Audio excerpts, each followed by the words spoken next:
Good evening. Welcome to the ASALH TV second webinar offering a discussion with the editors of the Black History Bulletin entitled this issue, Black Lives Matter from Enslavement to Engagement. And this is a conversation with the editors and contributors of this very special issue. We're glad to welcome everybody onto the webinar. My name is Zebulon Maletsky. I am the chair of the Marketing and PR Department Committee at ASALH and the executive producer of what we're calling ASALH TV. And this is our second webinar, and we're just thrilled to be able to have everyone here. I want to just thank a few folks, mostly the people who are assembled here, and we'll be hearing from them and about them more in a minute, but also just to thank the Association for the Study of African American Life and History, who is doing important work right now, but the association is doing excellent work, and this is probably the best example of it. You'll find out and hear about the production schedule, which was done quite some time ago. And so to be coming out at this time is really a very special thing. And we know that our young people are suffering.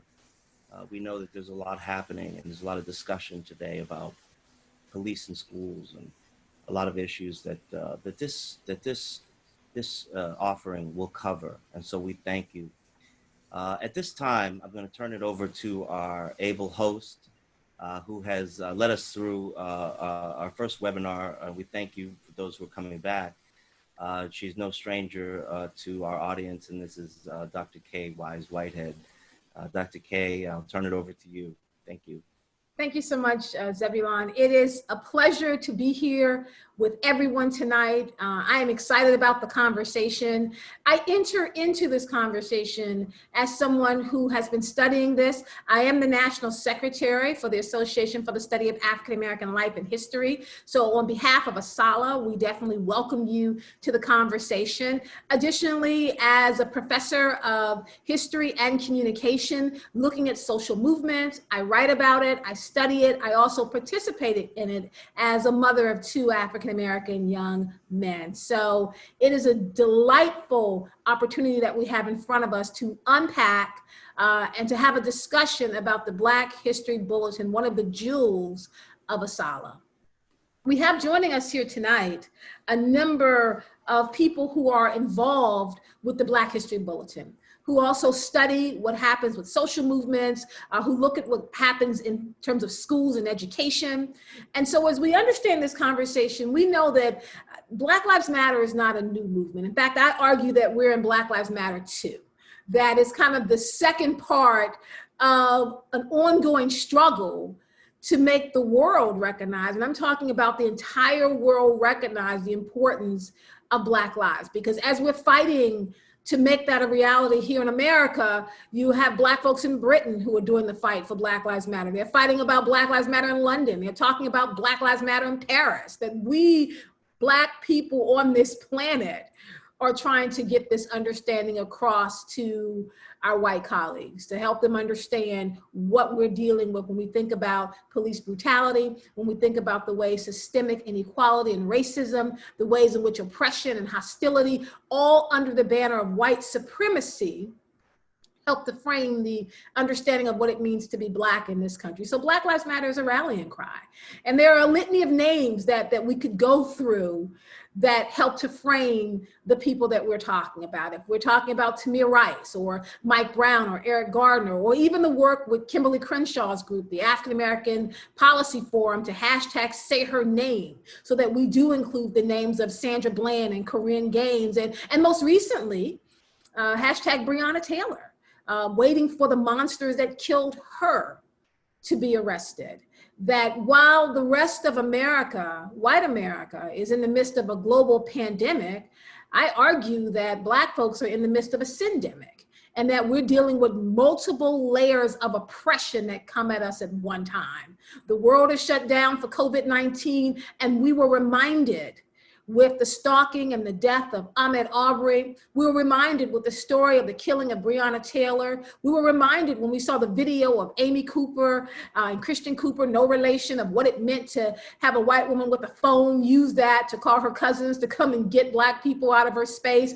And then, of course, thinking about the horrible death of George Floyd and the fact that nobody could look away because we were all sheltered at home. And then following up on that, thinking about Rashad Brooks down in Atlanta, Georgia, and then thinking about the murder of Elijah McCain from last year.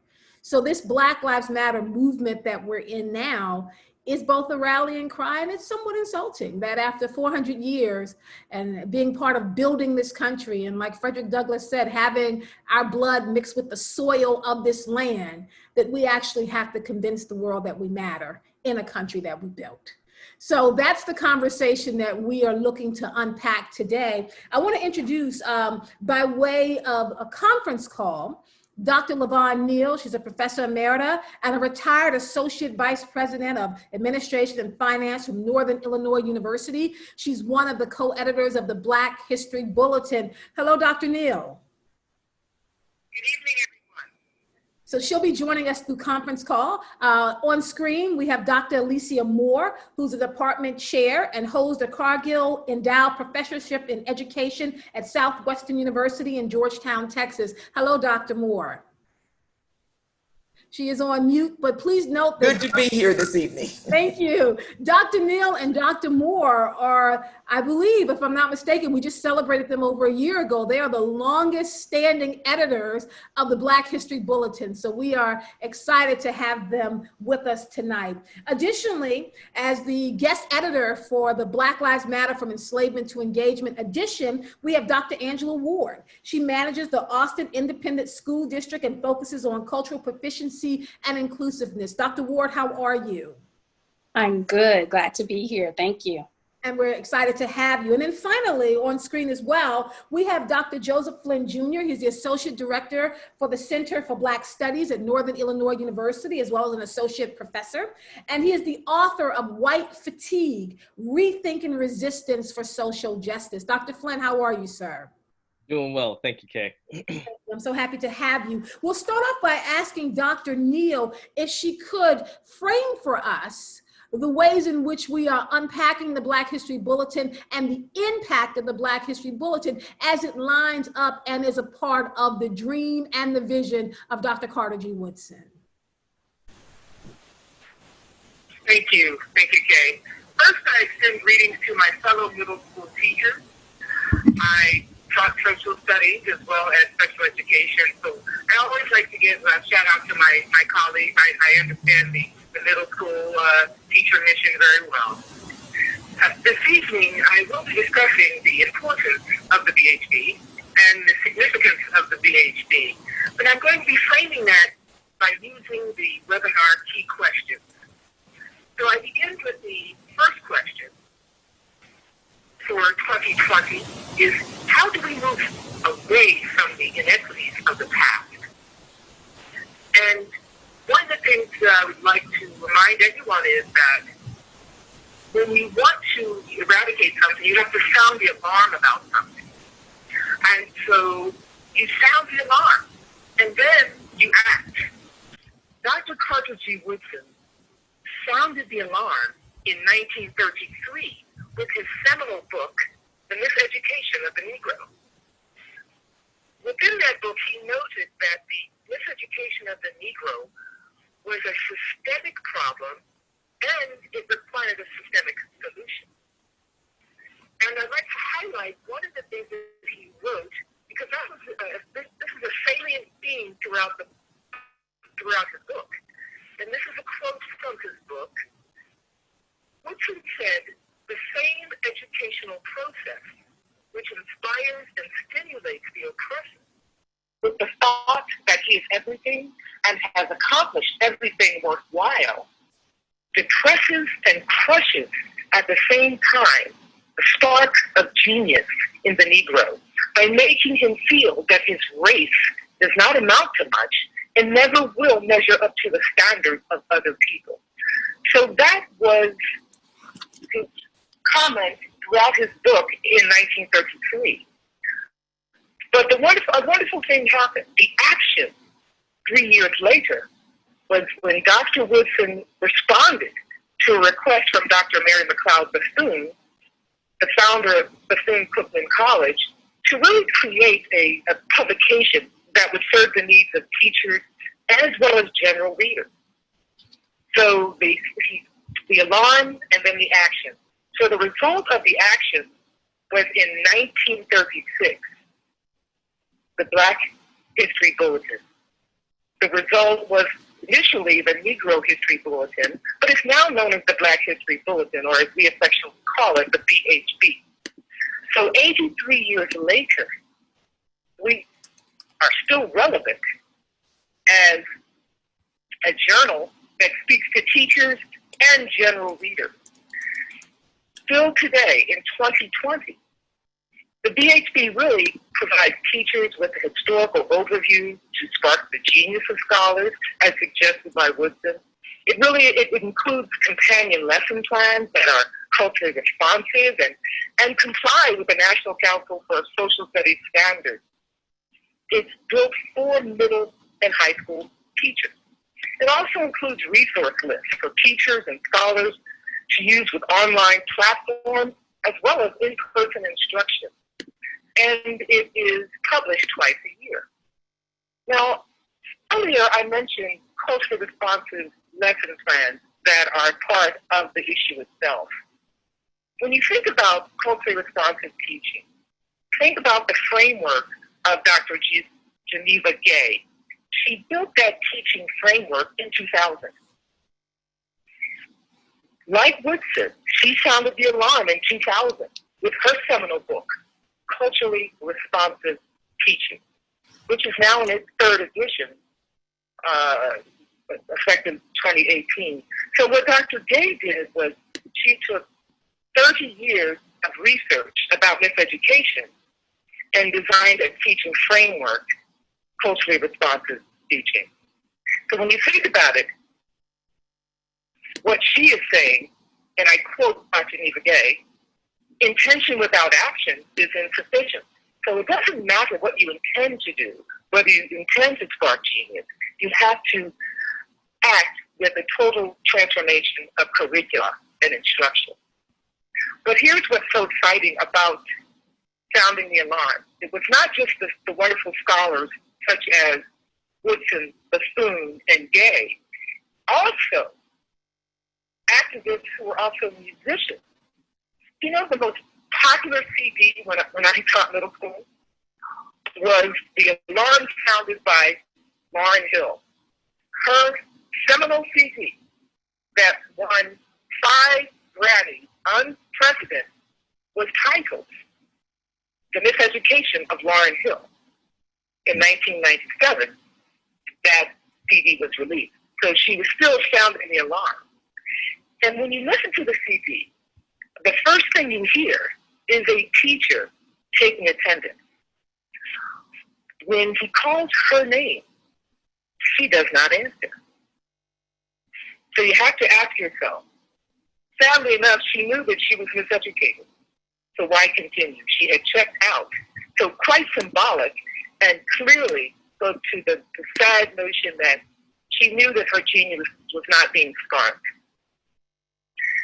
And another question that is being asked today, and my colleagues across the panel will be speaking to, is what is to become of whites who are never taught to see the humanity of those who are of color and whose lives matter as much as theirs do? So one of the things I was thinking about is, okay, this was 2020. In 1933, Woodson talked about a systemic problem and it required a systemic solution. What would Woodson say in 2020? He would say, the miseducation of the Americans. And one of the things I'd like to leave you with would be final tips to inspire your scholars. 3 things. This is an area code.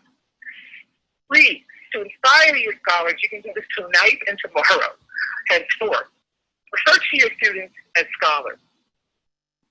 educators, my fellow educators, we have 180 school days to spark genius. Refer to your students every day as scholars. Also, number 2, spark the genius of your scholars using the Black History Bulletin, the companion lesson plans that are culturally responsive, and understand that your scholars are at promise and not at risk. Thank you so much. Wonderful, wonderful. Thank you, Dr. Neal. Dr. Neal, we really appreciate you joining us. We know with the difficulties with Zoom, we were happy to get you on the phone to just share that wisdom that you have gleaned from the many years of being a middle school teacher, being a scholar in the classroom with your scholars, and of course, being a professor and an associate vice president. So thank you for that. Dr. Moore, I want to come to you next as one of the other co-editors of the Black History Bulletin. Can you talk a little bit about the work that is done to frame the topic? Because you come out twice a year. It's not just picking up on the theme for the next year, it's also finding a place to drill down into what the current conversations are that are happening around the country. You're on mute, Dr. Moore. Thought I'd take myself off, so I apologize. So back in 1926, when Carter G. Woodson kind of conceptualized Black History Week, also known as Negro History Week at that point in time, he realized that a theme was really important because he wanted to make sure that there was a targeted view for the public. And so that he wasn't trying to delimit what history basically was putting forth in front of us, but he definitely wanted to make sure that he targeted what we did as it related to the contributions of African Americans. And so his themes were continually based upon what was going on in society at that point in time. He wanted to bring that to the public's attention. And so those themes, I guess, kind of reflect the ways in which people of African descent in the US view themselves, how they influence social movements and racial ideologies, the aspirations of the Black community, and at this point in time, ways in which we are fighting for our lives. And so one of the things that's been said is that our students today do not have roots, and therefore they cannot have wings. And so they have nothing to hold on to. And so Carter G. Woodson's idea was that there would be some opportunity within the curriculum for our students to learn, students of all races, to learn about African-American contributions. And so the themes were supposed to focus us, especially specifically as African-Americans, on those themes, hopefully spreading out and being noticed and taken in by those who are people of color. So I think that those themes really reveal the emphasis of what was going on. And it's really important to realize that when he thought about those themes, he wasn't just thinking about history, although ASALH looks at history and the life of African Americans, but there are threads of sociology and anthropology, literature and social policy specifically. And so I think that that was really important. And so one of the things that I always look back to is in 1926, when he began to conceptualize what kinds of themes would be put forth in front of the public. In 1928, which was the first BHB that I have recorded, and the first BHB, for those of you who are really interested in more of the history about the themes, you can go to the ASALH website. But the 1928 first BHB, the title was Civilization, a World Achievement, looking at those actual contributions of African Americans. And we know, and it's been said today and even recently, that many things that happen in this country, many of the social movements have been on our backs and have been built on our backs. And so as we continue to grow as a nation, we really need to make sure that these themes are put forth so that others understand what our contributions are. In 1929, the theme was the possibility of putting Negro history in the curriculum. And so it's been said recently as well I think most recently there was the quote of African Americans need to learn their history as it related to the monuments, the Confederate monuments that are being in many places torn down. And so I found that to be interesting coming from someone who thought that Frederick Douglass was still alive. But I digress. And the 1930 theme was significant achievements of the Negro. So as the BHB began to grow and blossom, the themes began to really start to reflect what was going on. And so there are other themes all the way from 1928 again until 1920. Those themes are chosen by committees, by the executive board of ASALH. But as you said, Dr. K, there are 2 volumes that are put out each year, one in the fall or winter and one in the spring. And so the others, the ones I was talking about, have to do with the themes that are selected by ASALH. But Dr. Neal and I actually have the privilege and honor of deciding what the themes are going to be for the other BHB, their other volume that's put out during the year. And so one of the things that we look at is what's going on in society, what's going on, what are the contributions of African Americans, what are the spikes in what's going on as it relates to ways in which we are brutalized. You know, Black bodies are used in many different ways that are not, as we know, positive ways. And so we have the opportunity to select those themes. One of the things that I thought was most riveting is the Black History Bulletin, Black Lives Matter, from enslavement to, Lord have mercy, from enslavement to engagement, was basically something that we conceptualized over a year ago. And it just so happened that at the time that it actually was published, it was right at the time that it was needed. And so they say, not to go into religion, but God may not come when you want him, but he's right on time. And I think that he inspired the fact that that was one of the themes for the bulletins. Also, we have in Bulletin 79-1, we had a youth empowerment bulletin as well. And so those 2 go hand in hand. So we're looking at Black Lives Matter, but since Black Lives Matter was birthed, we have a wide variety. We have people of all races, we have people of all sexual orientations, and we have people of all ages who are actually, I guess, bearing in the tide of what is happening to us in the world today. And as you said, Dr. K, we have people across the globe who are actually marching, who are activists as it relates to Black Lives Matter. So when we talk about those themes, we are trying to keep a pulse on what's going on in society. And we've been, I think, relatively prophetic, I'll say, some of the ones that we have come up with, but we think that that's by design. We don't think that we are all-knowing, but we realize what's going on in our society, and we can follow along with what is to be based upon what has been. Thank you so much, Dr. Moore. I do want to note for people who are just joining us, feel free to put your questions into the Zoom chat or the Q&A area. And once we hear from our other 2 distinguished panelists, I will be going to your questions to kind of flush it out.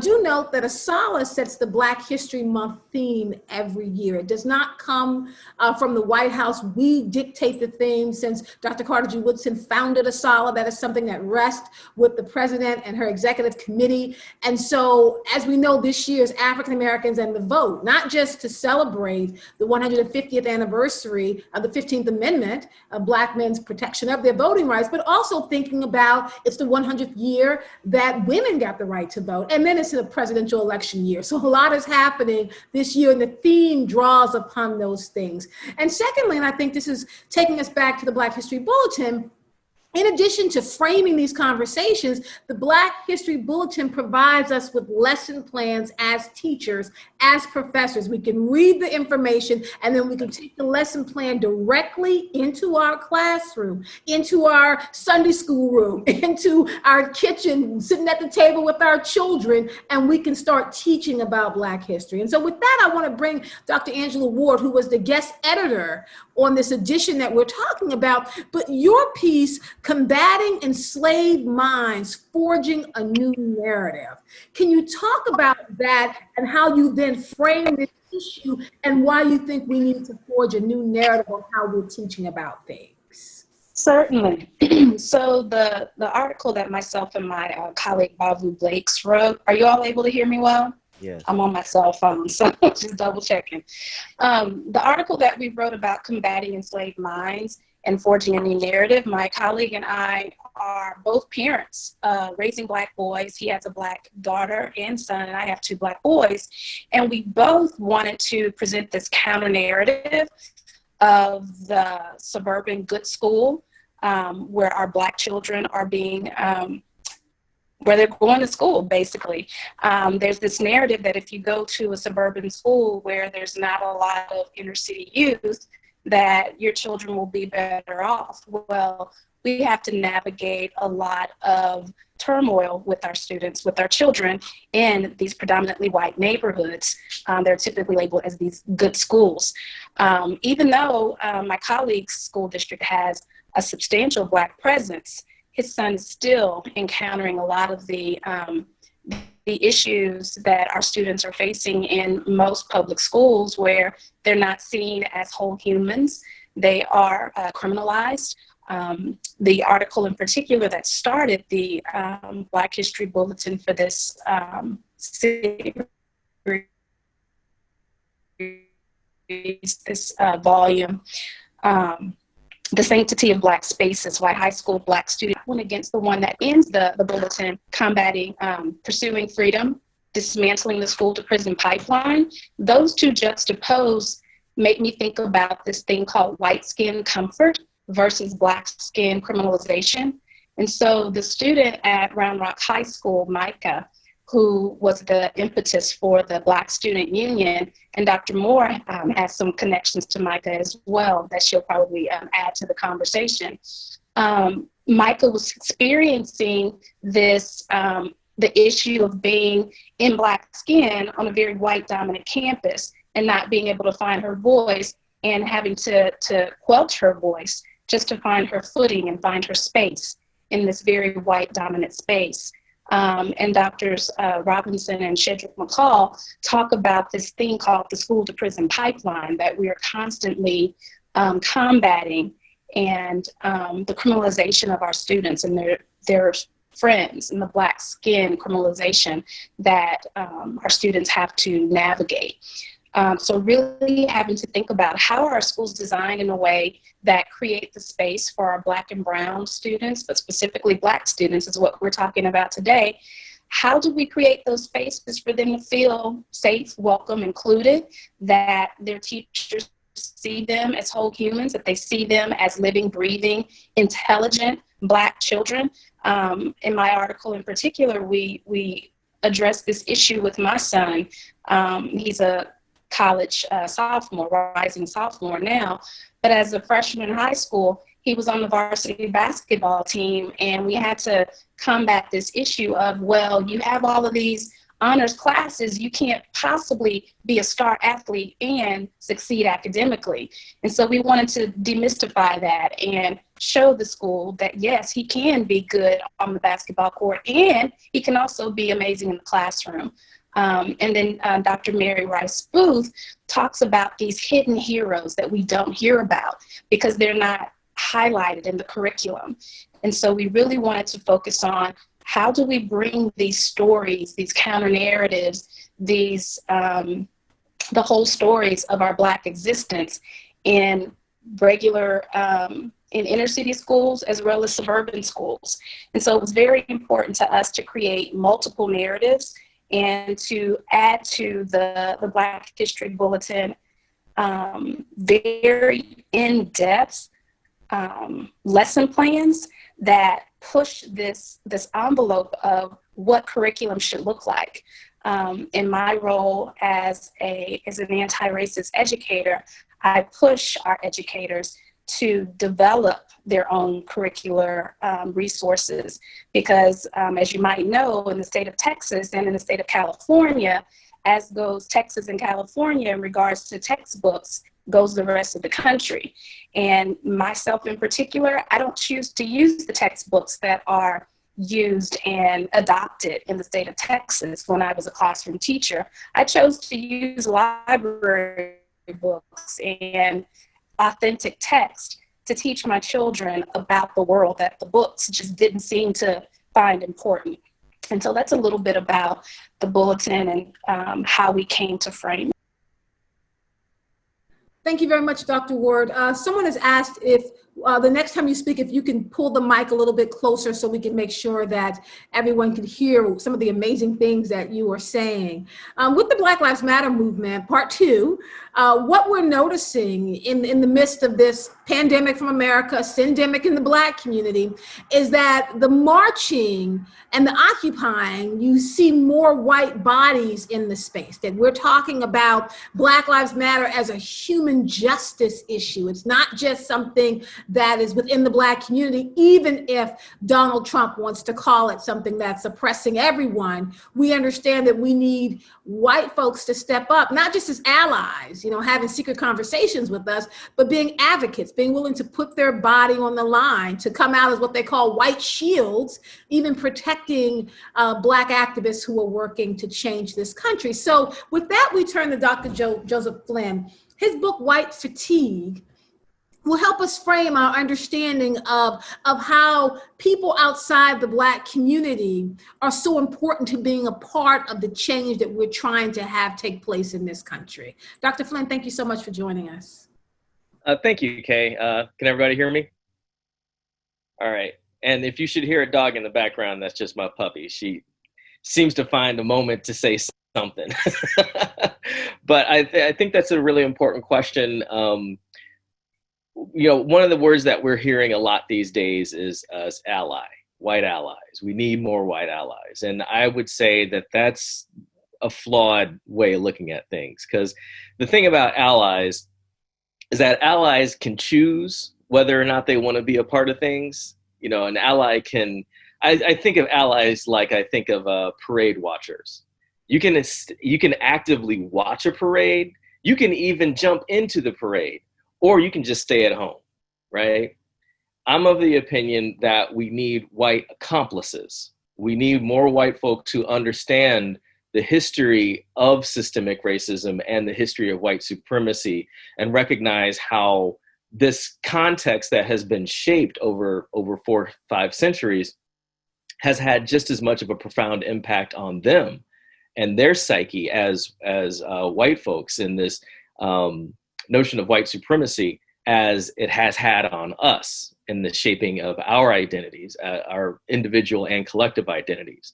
I think it's really, really important that on one hand, white folks do need to get to know more about and understand the history of African Americans, of Indigenous Americans, Asian Americans, and Latino Americans, but they also need to understand the history of white Americans too. I've come to find that white folks oftentimes have no clue of the history of anti-racist struggle in America. I regularly ask my students if they can name 5 white anti-racist activists across history, and they can't.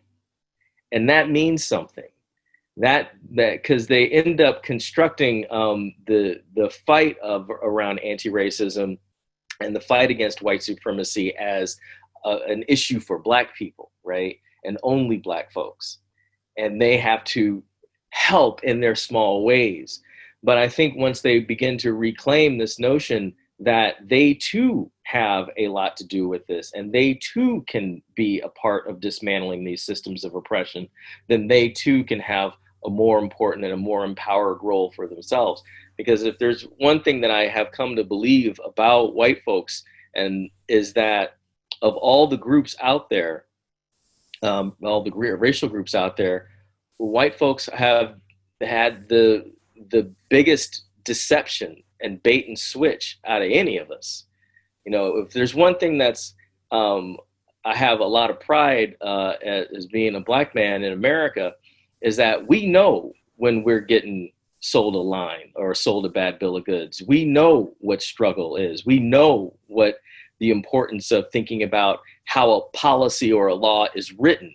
We recognize that there are loopholes and there are strategies to get around that progress, whereas a lot of white folks don't see that at all. So when we talk about the miseducation of Black folks or the miseducation of Negro, we also have to think about that miseducation of us as also being a miseducation for them as well. Because while they've been fed this line of inferiority or even just complete erasure of Black history, they're missing a huge part of their own history as well. And so I think as we move forward from this moment and we're designing curriculum, we're designing learning opportunities for our children and our youth and young adults in college, we have to start giving that information in ways that help folks understand that this is happening all in a bigger context, that there's so much more going on than just saying we need to know a little bit more about this person or that person. You know, growing up in the Midwest, and I'm sure this is the same way for a lot of people, we always, and actually this was talked about in a news segment I watched yesterday or the day before. We talk about Dr. King, and the history of Dr. King has been so whitewashed, so sanitized to just being about the dream, without even recognizing that before he started talking about the dream, he was talking about cash and a promissory note, right? You know, and I think everybody in here in this session is aware of that story, right? And the text of the March on Washington speech. To the extent that that story is so sanitized that Mike Huckabee can stand in front of the camera and try to chastise Black Lives Matter protesters by saying that Dr. King would never support something like that, right? So that tells me that, one, Mr. Huckabee didn't understand what the Black Lives Matter movement is about, and definitely did not understand what the teaching of Martin Luther King was about.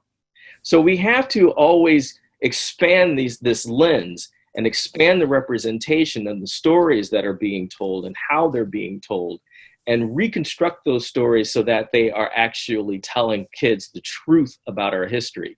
And I've come to realize, or at least in my travels as an educator, when you start telling the story, the real story, the backstory, when you start talking about the institutional and systemic hurdles that folks were dealing with throughout the centuries, many students will step back, many white students will step back and say, why didn't they ever tell us that from the beginning?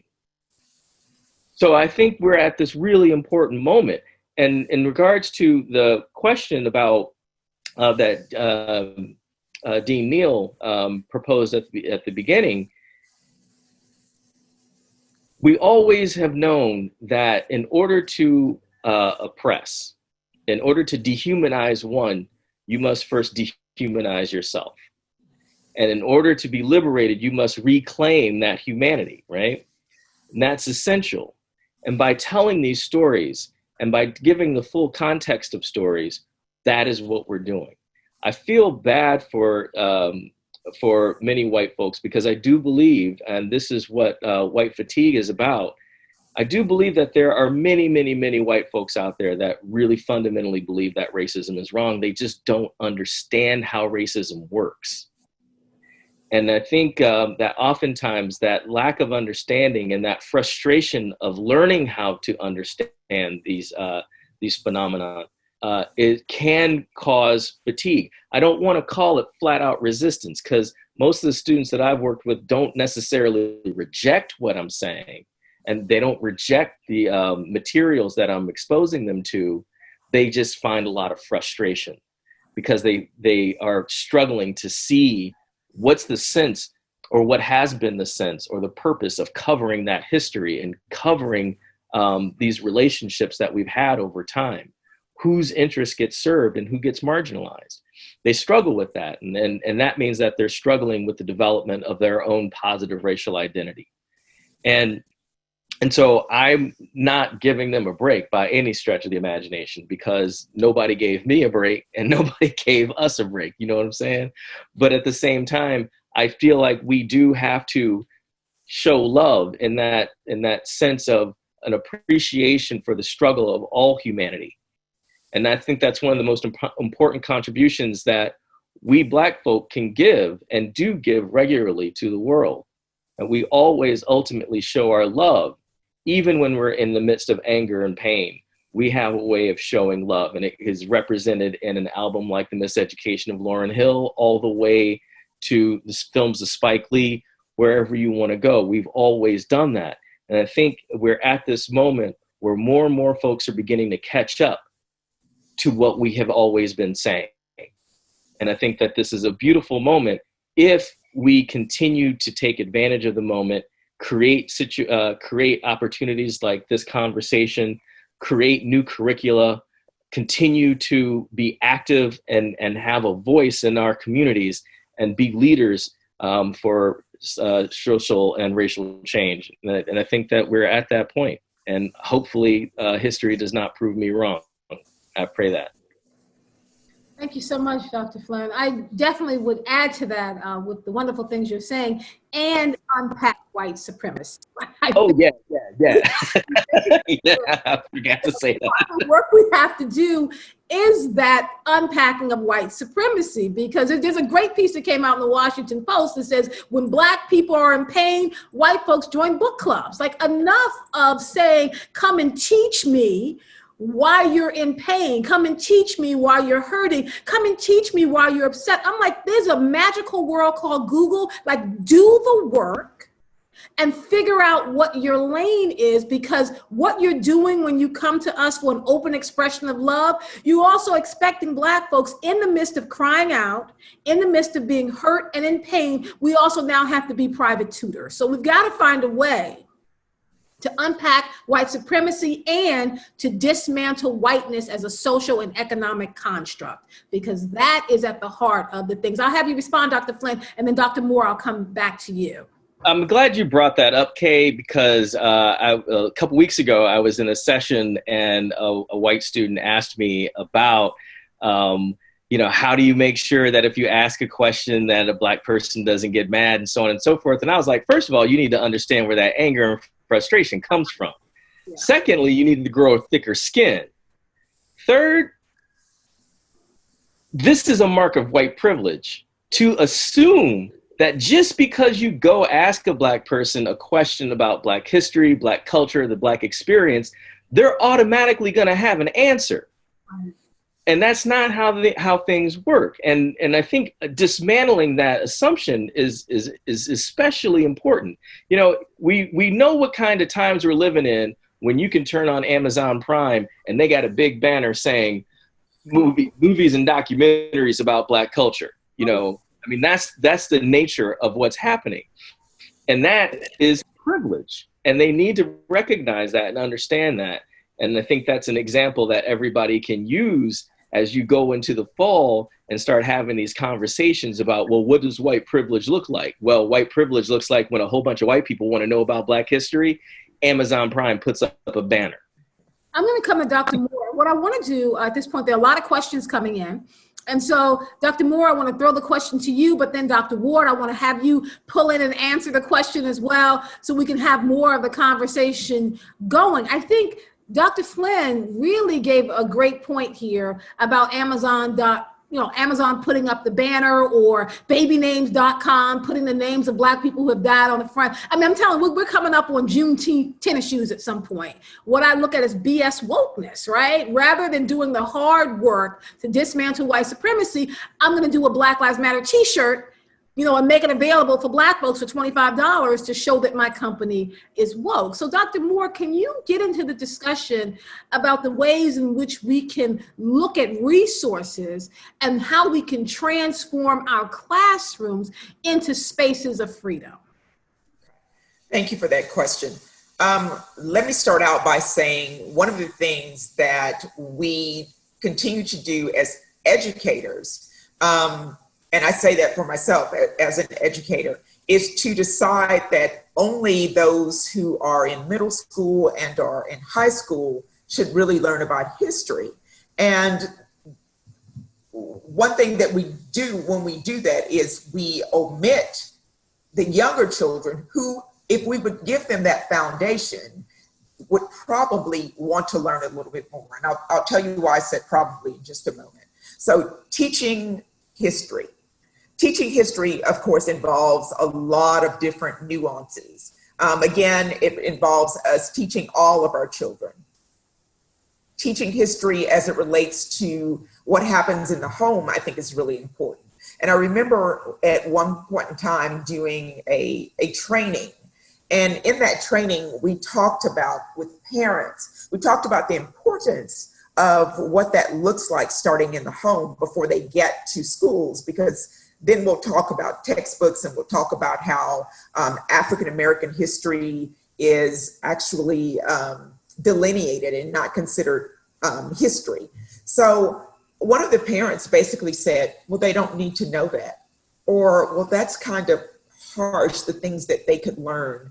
They don't really need to know that. And so I would contend that our young children do need to know. Now, of course, for instance, if you're teaching about slavery, you can do that at a pre-K level where you start to teach about ways in which students are bullied and ways in which they're treated in different ways that is developmentally and age appropriate. So from there all the way, and I contend into college, we should be teaching history, specifically the contributions of African Americans. So let me say, back to textbooks, if you are a connoisseur of textbooks and you read them or you read about them, you will understand when we talk about whitewashing, we talk about sugarcoating. That's exactly what happens in textbooks. So when we talk about teaching about African-American history specifically, and I know, Dr. K, you asked me about history, but I still delineate out because I feel like if I just say history, then we're still left out of that narrative, out of that conversation. So until there's a time in which all history is considered history of this country, I'll continue to consider it African-American history.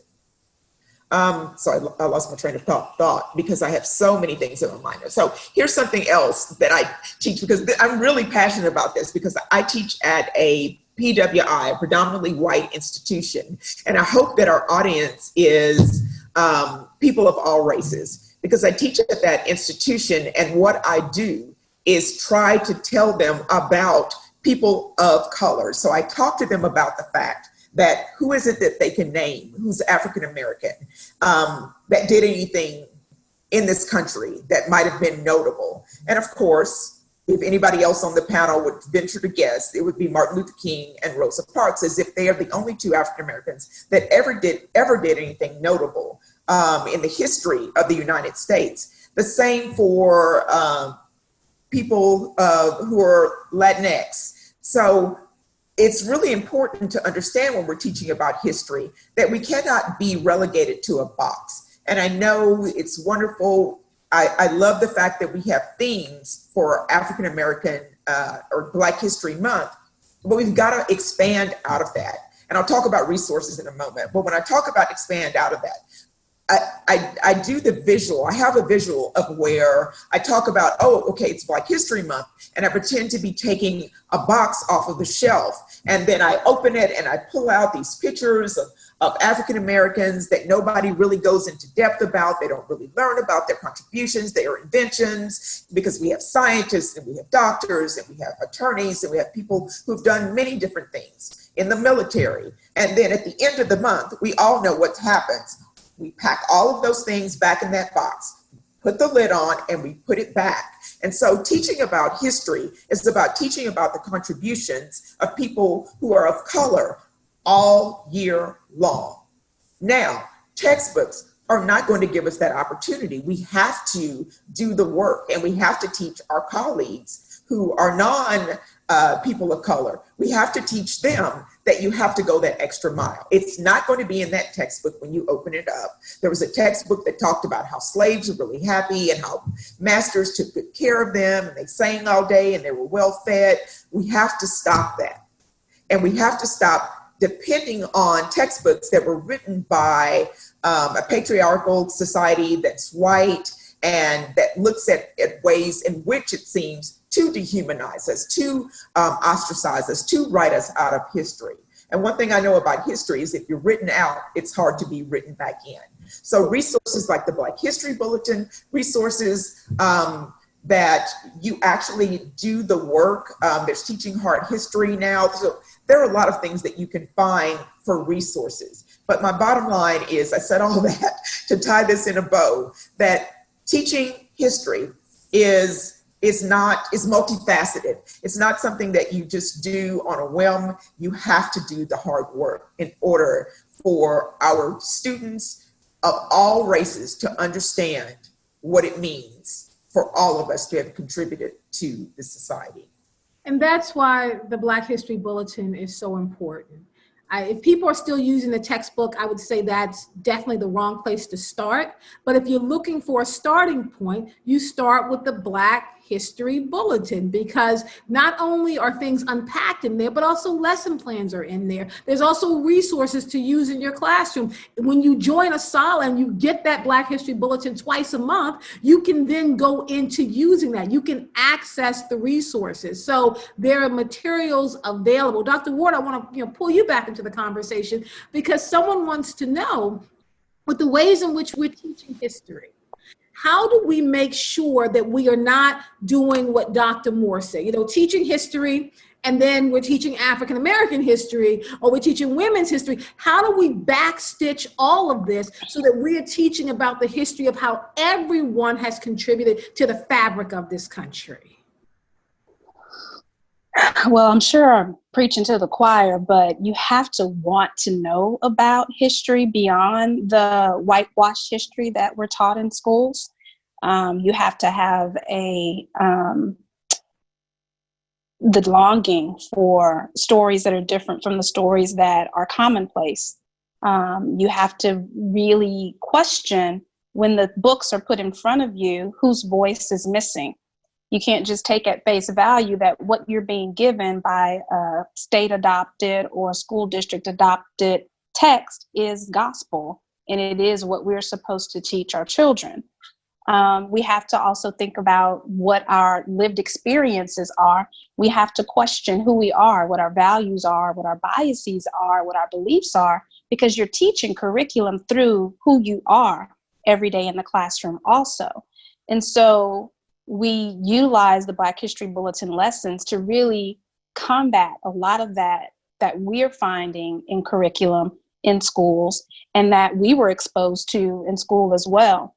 In regards to resources to transform classrooms into spaces of freedom, we have to build relationships with our students. And I don't just mean, get to know their names and get to know their interests, but deeper, having conversations with students about books, about just regular children's books, about realistic fiction. Bringing realistic fiction into the classroom was the way I was able to get my elementary students to have really deep conversations about the author and the intention of the author, and what the point of view was of the different characters in the books. One thing that I've done with teachers is ask, especially our elementary teachers, who are so crucial in the development of our children at the very beginning of their education career, is to look at their classroom library and figure out who the main characters are of all their books. Typically, all the characters are white, all the main characters, all the protagonists.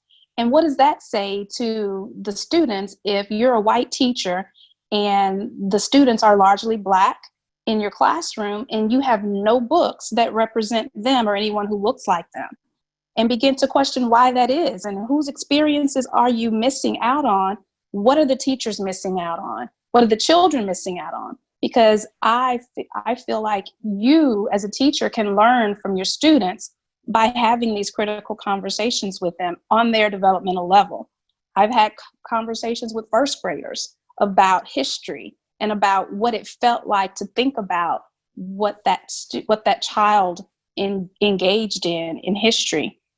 A particular story comes to mind with my youngest son, who's a rising freshman in high school.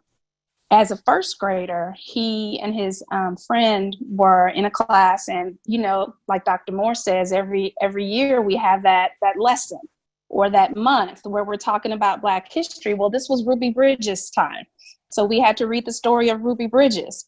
And my son's friend was another Black boy. There's like 3 Black boys. Again, we're in this suburban neighborhood, right? The 3 Black boys in the class, one of the white children tells my son's friend that Black kids can't come to her birthday party.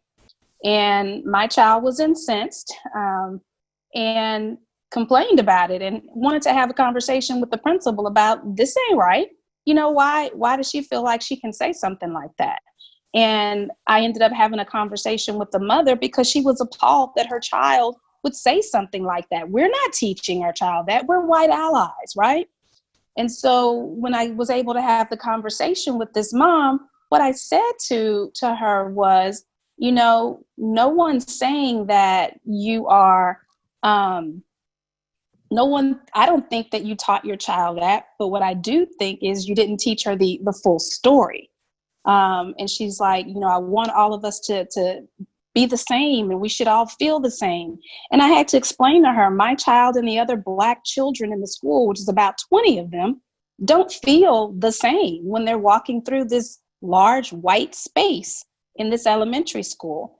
And you as a parent have to understand that they see the difference. The difference is made every time they walk into the cafeteria and everyone's goofing off, but the little Black boys are the ones who get called to the carpet because they're goofing off, but they're doing the same thing all the little white boys are doing. And so, these are some of the conversations that I've had to have with my boys as early as kindergarten, all the way through high school and now college. I'm coaching my oldest, having conversations with his friends about Black Lives Matter and why don't white lives matter? Because we didn't teach them in elementary school. That's why they don't know white lives matter, Black Lives Matter. And why white lives matter is a rallying cry, because we want to say that we're being oppressed now because Black people are now having a voice to speak up. And so for me, in order to create those spaces of freedom in our classrooms, we have to learn how to teach in a way that's different from what we were taught to teach in college. I didn't go through the regular route of becoming a teacher. I have a bachelor's degree in criminal justice. And so I didn't come in with that typical pedagogy. I came in with a critical race lens focused on how do I interrupt the school to prison pipeline. So when I started teaching in first grade and second grade, I wanted to teach my little Black boys how to read and how to read well and how to run circles around everyone, because I knew that was the biggest predictor of whether or not they would succeed in life. And so I didn't want on my watch for my Black and brown boys to not be able to get everything that they needed out of life. Dr. K, can I interject one other thing? Because Dr. Ward talked a little bit about a parent saying, well, I don't teach that to my child. And if you go back and look at Ernest Clark, if you go back and look at some of the research that's been done, even Anderson Cooper most recently, what you find is that you don't have to teach their child. You don't have to implicitly say to a child, don't like Black people. The media does that for you. Sometimes parent silence does that for you, because sometimes in our silence, we say more than we could ever say in speaking hate into children. Although, of course, that definitely is something that destroys the minds of young children when it comes to looking at their peers and working with them and playing with them. But I just wanted to interject that that parent does not realize that if you are not speaking up and you are not intentional about talking about other people, other races, people with different abilities, differently able, then that silence makes a big difference. And the last thing, when I walk into classrooms, the first thing I teach my children is if I walk into a classroom and I don't at least see work of the students, or if there are flyers or posters and they don't have anyone on them that looks like me, they already know. They turn and look at me because they know that that's a no-no. If you put together some project and you cut and paste children on the front, there better be someone in there that looks like me. And so I teach them early on as pre-service teachers, but we need to also do that in classrooms because, again, by children not seeing someone that looks like them, that speaks volumes. I would also argue that as parents, we are our children's first teacher. And I think that part of the work that we do here at ASALH is we provide resources, not just for teachers, but also for parents, because the silence that we're talking about is not just the silence coming from white folks. I think that when we have our discussions, sometimes we're doing this comparison of what white people are doing, but we don't do that. No, it's silence for us as well. There are Black teachers who are also contributing to the miseducation of Black children. That we have to, as parents, make sure that at our kitchen table that we're arming our children with the truth. And if you don't know where to get that truth, by joining ASALH and getting that Black History Bulletin, by joining ASALH and coming to our virtual conference happening this fall, we will equip you so you can turn your kitchen table into a place of revolution, that you can build your child up so when they are hearing the lies that are being told to them, not just explicitly, but also implicitly, your child has the wherewithal and the material and what they need to be able to fight back, because we got to build our children up so they don't have to sit in the classroom, hear lies, and not be able to distinguish between the truth and a lie. Dr. Flynn, I want to come back to you because as we talk about trying to change our classrooms, right? Defining this new paradigm, evolving the classrooms, because we are expecting that when we get back to the classroom, COVID-19 notwithstanding, that the classroom should look differently. So as professors, as teachers, as parents, how would you say we can contribute to that? And what can we do to make sure that this is not just, as my son would say, not just a moment, but it's actually a movement? How do we distinguish between that and make some real change? Unmute yourself. I'm muted. I think that's a great question. I think one of the first things is we have to think about the kinds of materials that we are presenting to students and our children. We can think beyond, and I know this might sound like sacrilege in education, but we can think beyond the printed text and think about visual text, think about audio text. What are the sources that kids are truly tuning into?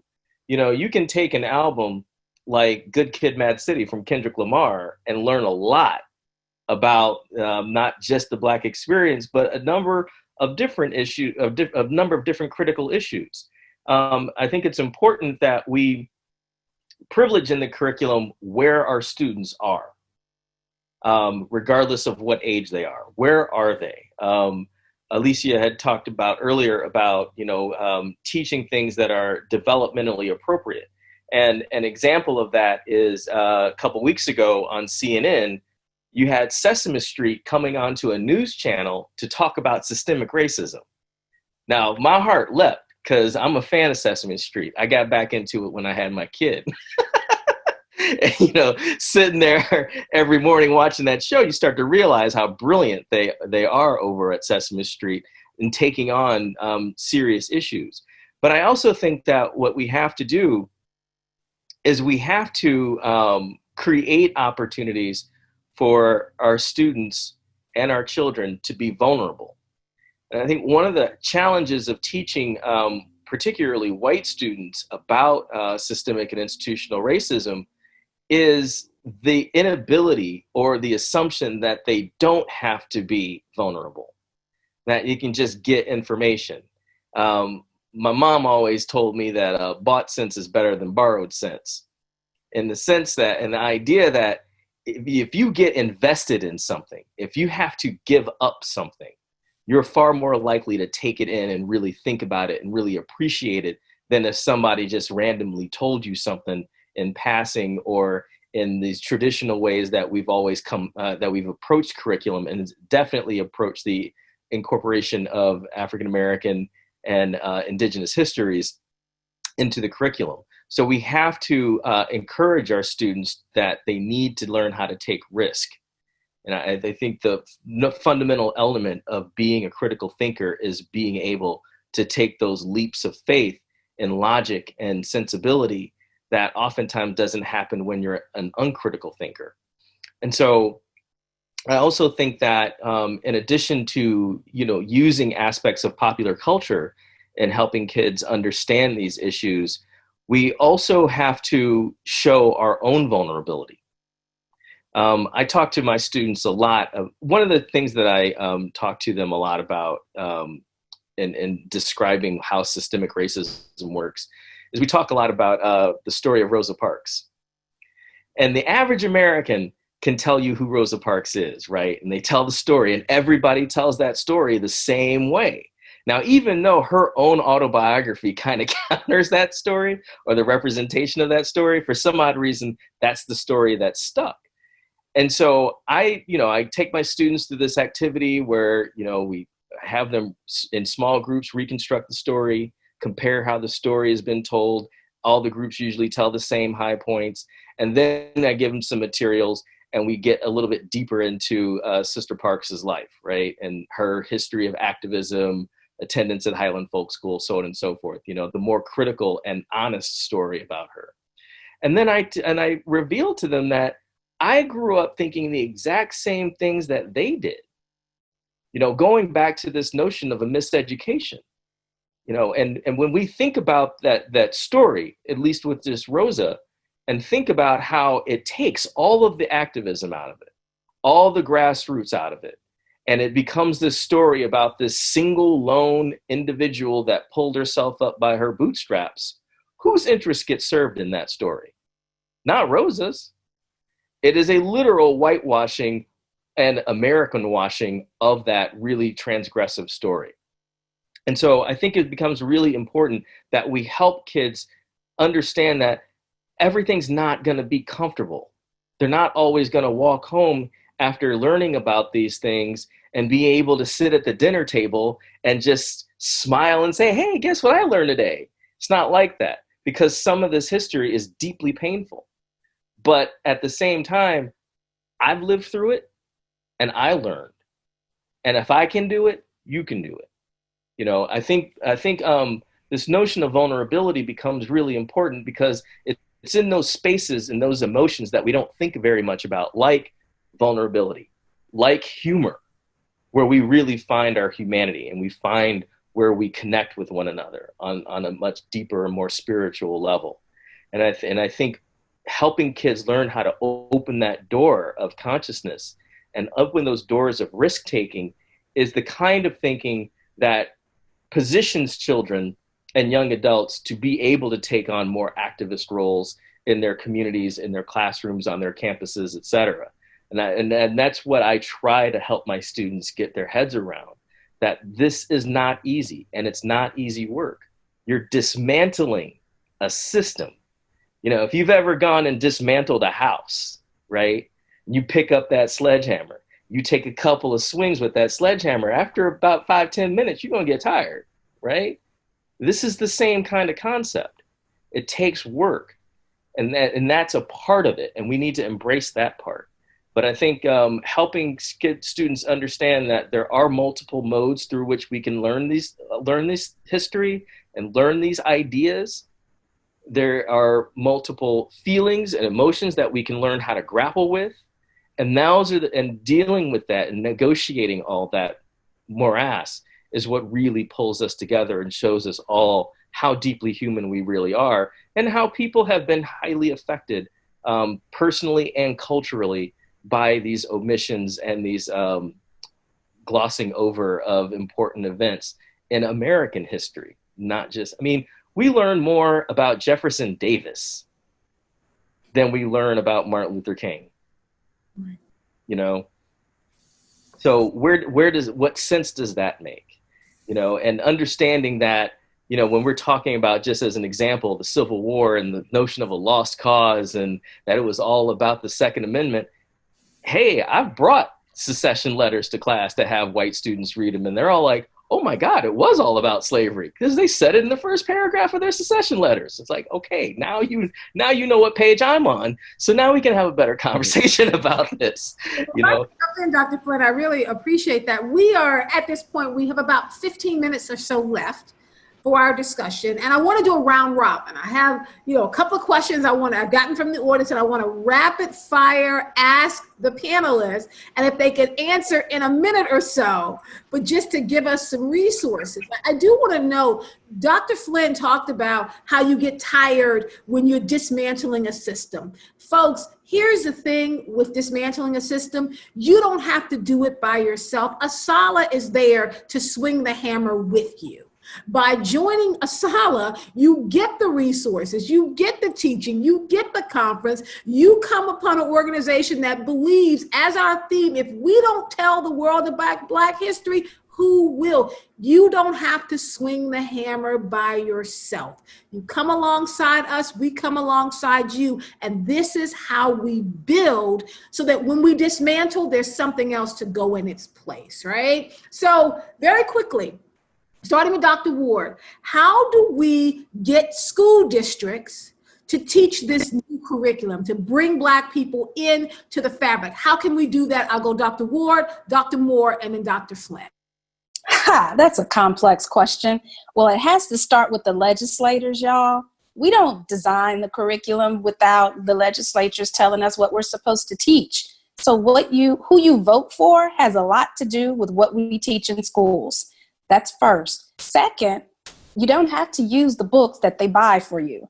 You need to develop your own understanding of history, and you need to understand, like for me, I was very close with my librarian, and I talked to my librarian about the curriculum that I needed to teach, what I wanted to teach, and I asked them to help me find books to be very intentional about what I work with my students on. Also, writing is an authentic way of bringing voice into the classroom. Every time we read something, we're writing something. Every time we're learning something about history or science, we're writing. We're walking around the city, you know, just doing field trips. We're writing. And so writing and reading authentic text is very crucial. But know that school districts do not decide what to teach without the legislatures, who are not anti-racist, who have agendas. And if you want them to have an agenda that is anti-racist and not anti-Black, you have to vote them in. Dr. Flynn, I'm sorry, Dr. Moore, I'm going to come to you. So I'll tweak the question from what Dr. Ward said. Since it's all about that, how can I turn my classroom into a revolutionary space where I don't have to wait for the legislators to tell me what to do, but I can transform it myself? I'll go to you with that question, Dr. Moore, and then Dr. Flynn. So I'm going to say courage. It takes a lot of courage to stand up. New teachers especially are in schools where there are other teachers who've been doing the same thing over and over and over, and they'll say, this is how I've always done it. So even those teachers have to be brought to a place in which they are more open-minded. If you're going to transform your classroom, you've got to transform your own mind. You've got to be able to unpack your own biases, and you have got to be able to stand and look yourself in the mirror and figure out a way in which you are going to do better for your students. Once you've done that, and when I say resources, I know some have asked, well, what resources? I think it depends on what you're teaching, but the bottom line is history is at the center of everything. So when you're teaching about literature, what are the resources that pull in the contributions of everyone else? Reading about history. What about math? There are ways in which you can look at the ASH text, so forth and so on. So I'm just throwing out some examples, but the bottom line, I know you said rapid fire, but the bottom line is you've got to be courageous and you've got to be willing to do that work. All right, Dr. Flynn, I'll come to you, rapid fire, and then Dr. Neal's going to pull it all together for us. How do I turn my classroom space into a space of revolution and of action and emancipation as well? I agree with everything that Angela and Alicia said. I would just add, you got to be critical. You might find yourself in a space where even personally not able to bring in alternative resources that work against their curriculum. So you have to help your students understand what kinds of questions to ask in order to be critical of the materials that are being presented. If your district is requiring you to use a particular textbook, go through that textbook over the summer and see where the holes are, and then create your lessons to respond to the holes that are there, to help your students understand that this is a text that has been created by a group of people that have made intentional decisions about what you're reading. You know, there's no authority to the text. You know, we're the authority. So helping students understand that a part of dismantling systems is to disrupt that system. The way you disrupt that system is by questioning it and making sure that those questions are known. I think that's one of the most important steps that we can do.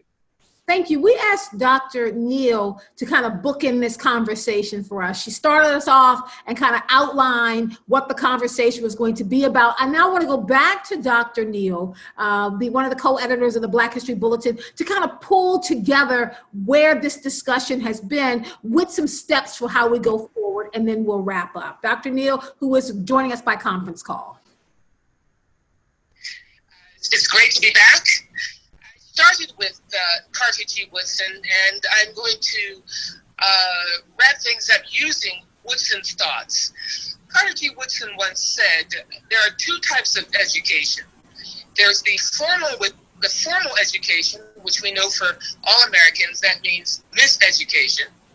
And then there's self-education. So a way forward is self-education. So formal education and self-education, that combination. Now, what does that mean? Well, basically it means you have to develop a textual lineage. You have to read, and you have to self-educate. So for all the educators, in order to spark the genius of your scholars, your students, you must spark your own genius by self-educating.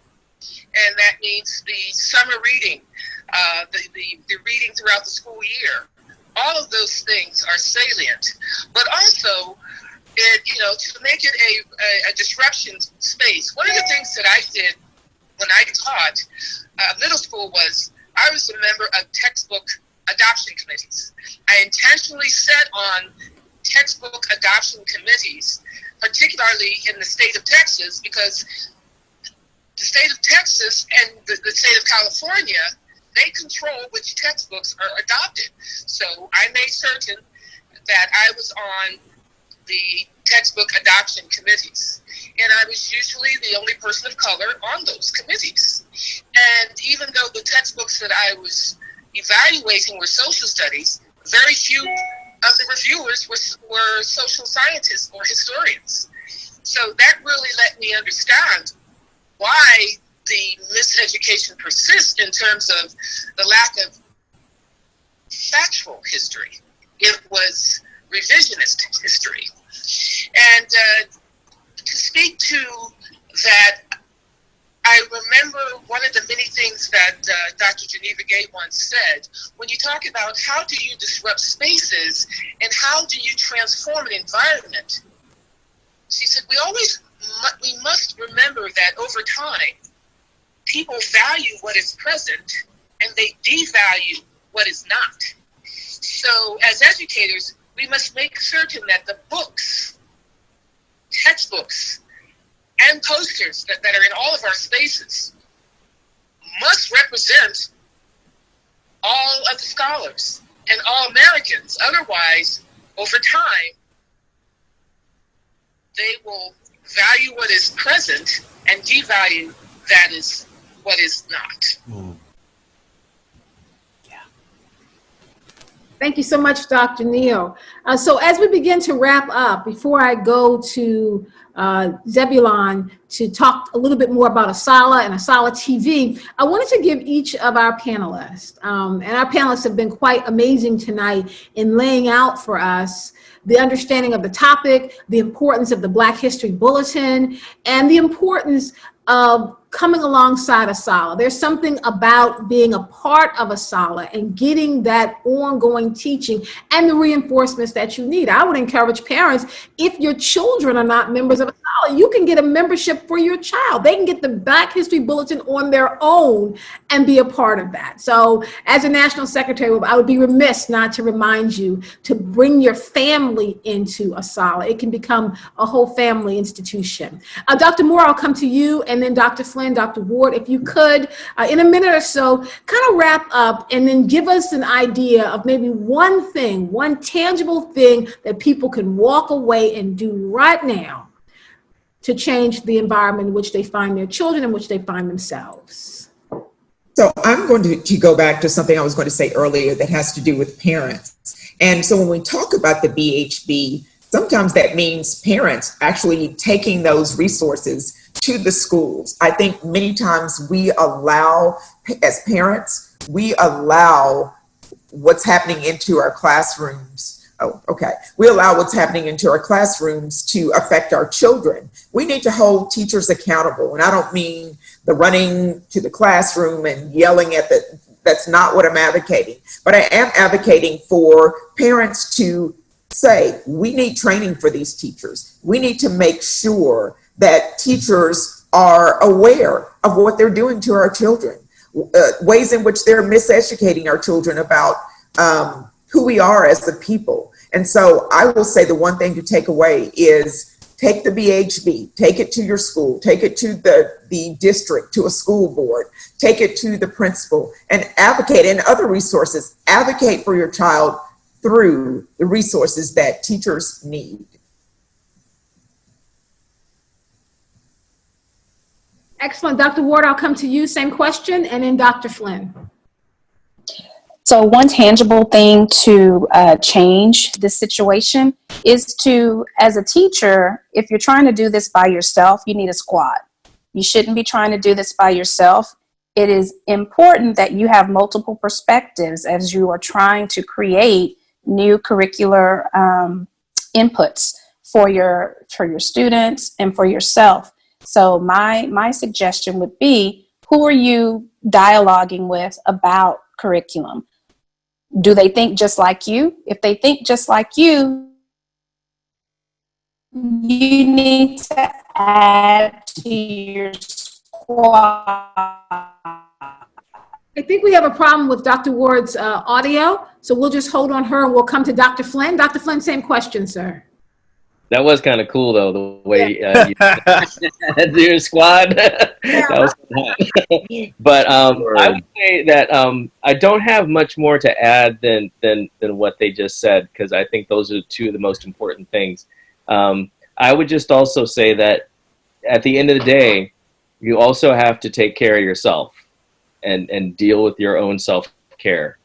These issues, I went through it last weekend. I did not realize how much I was talking about these issues and the amount of energy that I was spending in talking about all of these issues with a number of people. And I kind of hit a wall and didn't even realize that I hit it until my wife asked me what was the matter. And so we always have to take care of ourselves and our own spirituality and recognize that this is incremental. It always has been. I don't know if it always will be, but as of right now, I think it will be. And so you have to take care of yourself. And I think that's a part of the reason why you want to develop a squad and have a group of people around you that you know you can go to and that understand where you're at and what you're going through. You know, so don't forget about yourself and your spirit and all this work. And then my final comment for something tangible that you can do. I'm trying to get myself into the mindset that I'm helping to create a world that the children of my children can live in. And that my real job here is not to completely dismantle white supremacy, though that would be great. My job is just to make a dent in it, because it took 400 years for us to get here. And if we feel like it's going to be done in just a day, I think we're fooling ourselves. Just moving the baton a little bit farther along the path to make the next road a little bit easier for the children of my children. Dr. Zeb will come. Well, Dr. Flynn has his hand raised, and then we got to come back to Dr. Zeb. We're just about out of time. This will not take long. Also, remember, these are not arguments.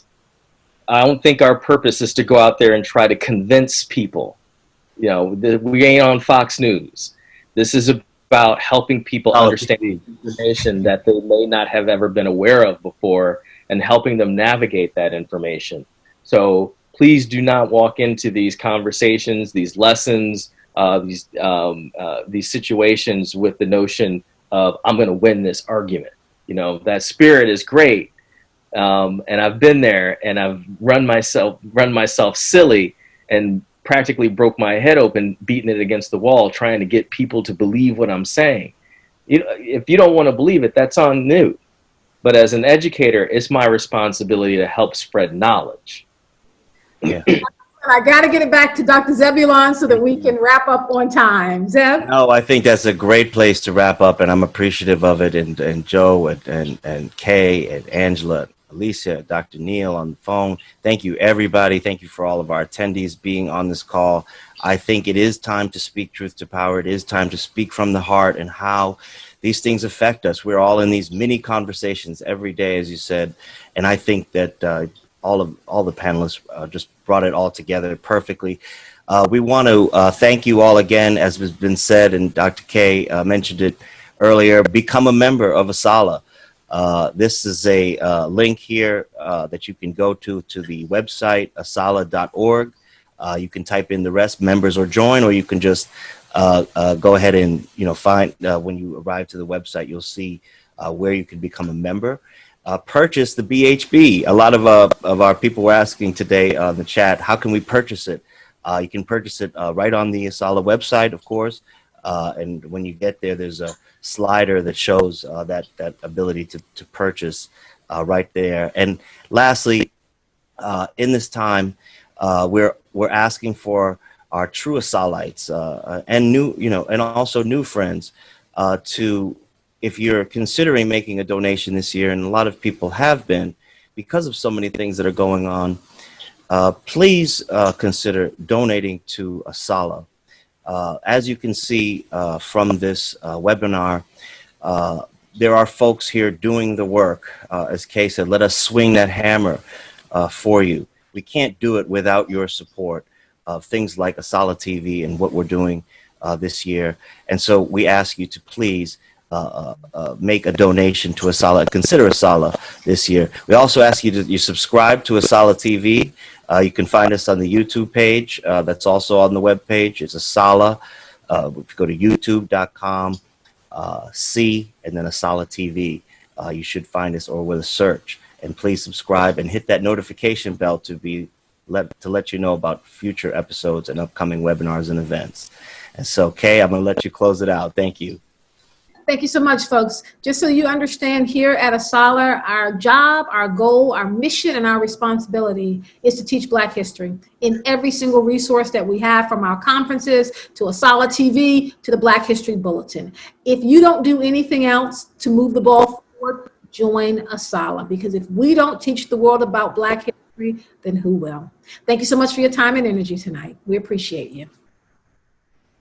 Thank you. Good night, everyone.